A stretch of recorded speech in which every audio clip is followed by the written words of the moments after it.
called Trabajo Cultural Caminante, Caminante Cultural Work. We sang a little while ago, Wish I'll Overcome. I want to congratulate you all because you have overcome. You have overcome the fear to speak out. You have overcome the sleepiness in the morning to get over here.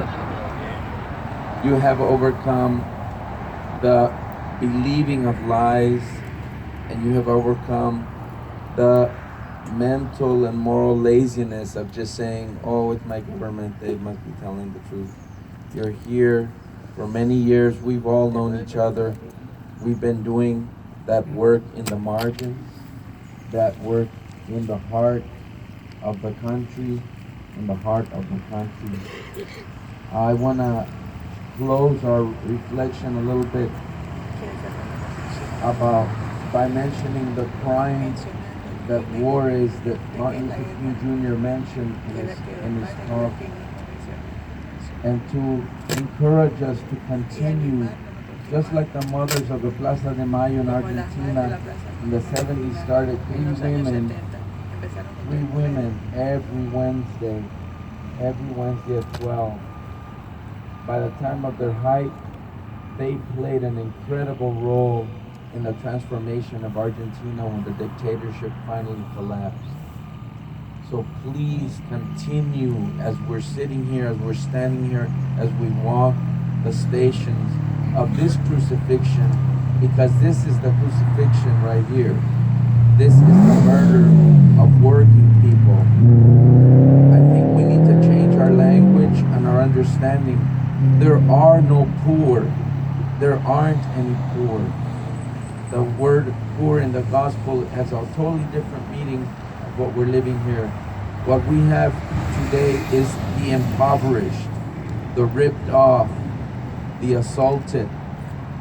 This is what we have, not poor people. We have impoverished people who've been ripped off by a government that is a slave to something they call the market, that is an idol, that we bend over and kiss the feet of that market, so-called, because according to that, if you have more money, you're worth more. Even the language, he's worth 82 billion, she's worth 93 billion. That's a bunch of bullshit. In the most biblical language, I can tell you, it's bullshit. And we have to call it what it is. We have to identify this delusion called white supremacy. It's neither. The only thing white about any human being is our bones. And I think we all have those. Supremacy? Where is that? I suggest to you that we identify our current president and our current system as a crack addict, not as someone in power, but as a crack addict who has the gun to our mother's head. And you see him, and he's your cousin. That is the challenge for us of nonviolence. Because it's not about killing the drunk bus driver, you're on the bus. We're not hitmen, or what do they call the francotirador, marksman. We're not gonna hit our cousin in the head with a bullet. He's got the gun to our mother's head. That's what is right here, the gun to our mother's head. Just like our sister said a little while ago. So we have to identify the addict on a binge.